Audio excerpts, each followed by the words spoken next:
The House That Breathes, An Architect's Nightmare. Michael Harrow was a celebrated architect, known for designing beautiful homes that seemed alive with personality. When he was hired to build a mansion on the outskirts of town, he thought it would be his greatest work.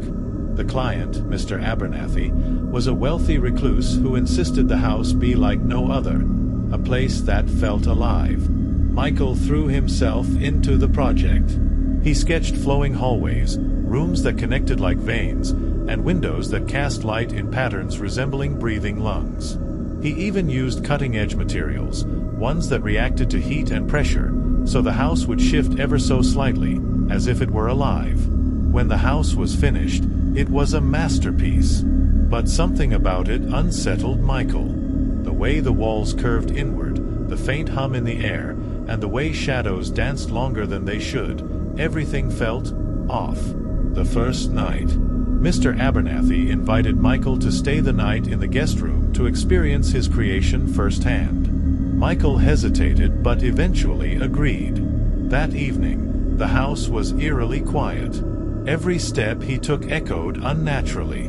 Around midnight, as Michael lay in bed, he heard it, a faint, rhythmic sound. At first, he thought it was his own breathing. But as he held his breath to listen closer, the sound continued. The house was breathing. The discovery. Michael got up, his pulse racing. He walked through the halls, his footsteps swallowed by the soft, almost fleshy floor. He placed his hand on the wall, and it felt warm. Too warm. Then, something pulsed beneath his palm, like a heartbeat. "Impossible," Michael whispered. He hurried to find Mr. Abernathy. The man was nowhere to be seen. In the dim light, the walls seemed to shift, curling inward and then expanding, as if the house was alive. Michael stumbled into the kitchen and noticed something he hadn't before. The walls were lined with strange symbols. He recognized some as ancient sigils, marks he had seen in books about summoning and binding rituals. The voice. As Michael tried to decipher the symbols, a deep, resonant voice filled the room. "You built me," it said. Michael froze. "Who's there?" "You gave me form," the voice continued, emanating from the very walls. "Now I am whole." Michael's knees buckled. "This isn't real. It's a trick." The house laughed, a sound like groaning wood and shattering glass. "You made me live. But every life requires nourishment." The trap. Michael ran for the front door, but it was gone. In its place was a solid wall, pulsating faintly. He turned back, only to find the hallway behind him had twisted. The house was shifting, trapping him inside. He screamed for Mr. Abernathy. As if in response, the house opened a doorway, revealing a hidden room. Inside, Michael found Abernathy, or what was left of him. The man's body was fused into the floor, his face twisted in agony. "He gave himself to me," the house said. "But he was not enough. I need more." The architect's despair. Michael realized the truth. The house wasn't just alive, it was hungry. And he was its next meal. He tried to fight back, using a heavy chair to smash through the walls, but every strike only seemed to strengthen the house. The symbols on the walls glowed brighter, and the air grew thick, making it hard to breathe. Desperate, Michael remembered the materials he used, the heat-reactive panels, the pressure-sensitive floors. He grabbed a nearby candle and held it to the wall. The heat caused the surface to writhe and retract, exposing a hollow, organic-looking core. "This is your heart," Michael said, and he plunged the candle into it. The escape. The house screamed, a deafening, inhuman sound. The walls began to collapse, folding in on themselves like a dying creature.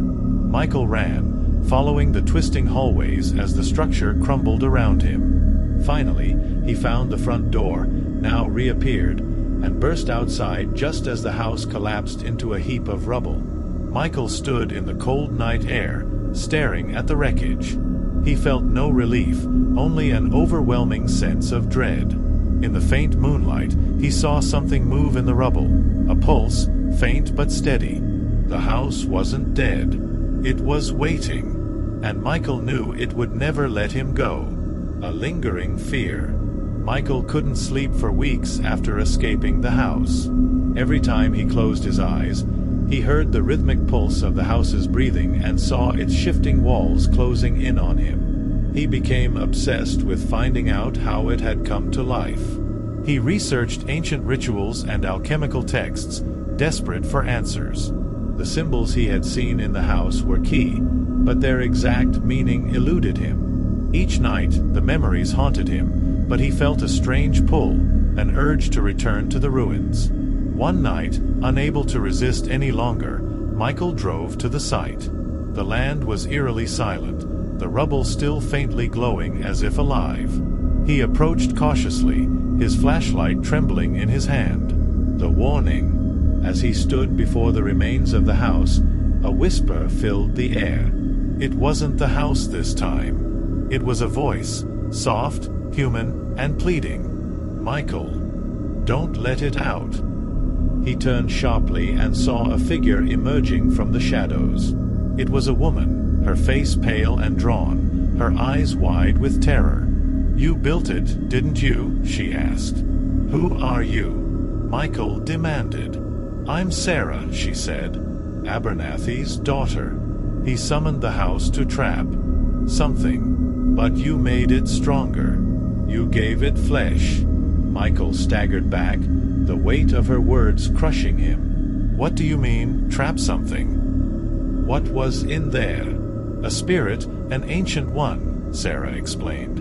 "It feeds on fear, on life. My father bound it to this place, but you gave it a body. Now it's growing, and if it escapes the rubble, it will spread." The ritual. Michael didn't want to believe her, but deep down, he knew she was right. The house's heart, the core he had exposed, still pulsed faintly beneath the debris.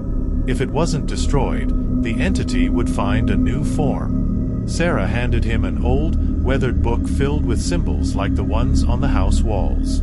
"This is the binding ritual. It's the only way to stop it," she said. Michael hesitated.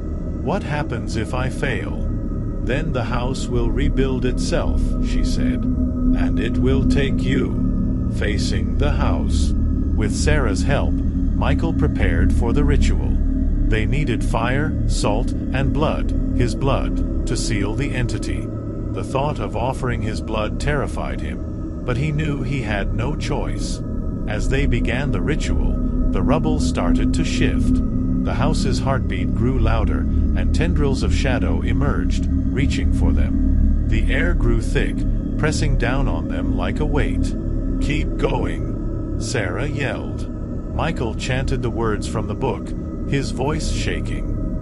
He cut his palm and let his blood drip onto the glowing heart. The shadows recoiled, screaming in pain, but the house fought back.